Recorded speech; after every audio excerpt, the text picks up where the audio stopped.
జమ్మూ కాశ్మీర్లోని పహల్గామ్లో ఉగ్రవాదులు అమాయకులైన టూరిస్టులపై కాల్పులు జరిపి పొట్టన పెట్టుకున్నారు. ముఖ్యంగా మతం అడిగి మరీ కాల్పులకు తెగబడడం యావత్ భారతావనికి కన్నీళ్లను పెట్టించింది. ఈ క్రమంలో అక్కడి మహిళలకు మీ మోదీకి చెప్పకుండని సవాల్ విసిరి ముష్కరుల పీచమనించింది ఇండియన్ ఆర్మీ. ఆపరేషన్ సింధూర్ చేపట్టి దాయాది గడ్డపై ఉగ్ర మూకల శిబిరాలను టార్గెట్ చేసిన భీకర దాడులకు పాల్పడింది.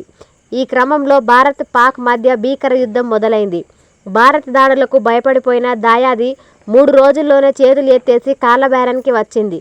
పాక్ ఆర్మీ అధికారులు ఇండియన్ ఆర్మీ అధికారులతో మాట్లాడి కాల్పుల విరమణపై ఒప్పందం చేసుకుందామని రిక్వెస్ట్ చేసింది.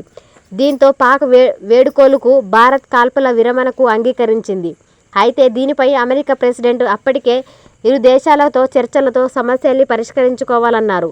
ఈ కాల్పుల విరమణ ప్రకటన రాగానే డొనాల్డ్ ట్రంప్ నా వల్ల భారత్ పాక్ల మధ్య యుద్ధం ఆగిందని, ఇరు దేశాల మధ్య తమ మధ్య వర్తిత్వం ఫలించిందంటూ ఆ క్రెడిట్ తన ఖాతాలో వేసుకునే ప్రయత్నం చేశారు.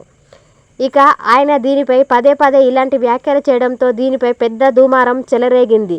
ఇటీవల ఇజ్రాయెల్ ఇరాన్ల మధ్య ఉద్రిక్తల వేళ కూడా ట్రంప్ భారత్ పాక్ల మాదిరిగా తన మాటలు వినాలని మాట్లాడారు. ఈ క్రమంలో దీనిపై కీలక పరిణామం చోటు చేసుకుంది. ప్రధాని మోదీ అమెరికా ప్రెసిడెంట్తో అరగంట పాటు ఫోన్లో మాట్లాడారు. ఈ విషయాన్ని భారత్ విదేశాంగ కార్యదర్శి విక్రమ్ మిస్రీ బుధవారం న్యూఢిల్లీలో ఏర్పాటు చేసిన విలేకరుల సమావేశంలో వెల్లడించారు. ఈ క్రమంలో మోదీ ట్రంప్కు మధ్య ఫోన్ కాల్ సంభాషణ జరిగిందని చెప్పారు. కాల్పుల విరమణపై తొలుత పాక్ తమకు రిక్వెస్ట్ చేసిన విషయాన్ని మోదీ గుర్తు చేశారు. కశ్మీర్ అంశంలో మూడో దేశం ఇన్వాల్వ్మెంట్ తాము అంగీకరించబోమన్నారు. ఆపరేషన్ సింధూర్పై ట్రంప్ మాట్లాడగా అది నిరంతరం జరుగుతుంటుంది మోదీ కౌంటర్ చేశారు.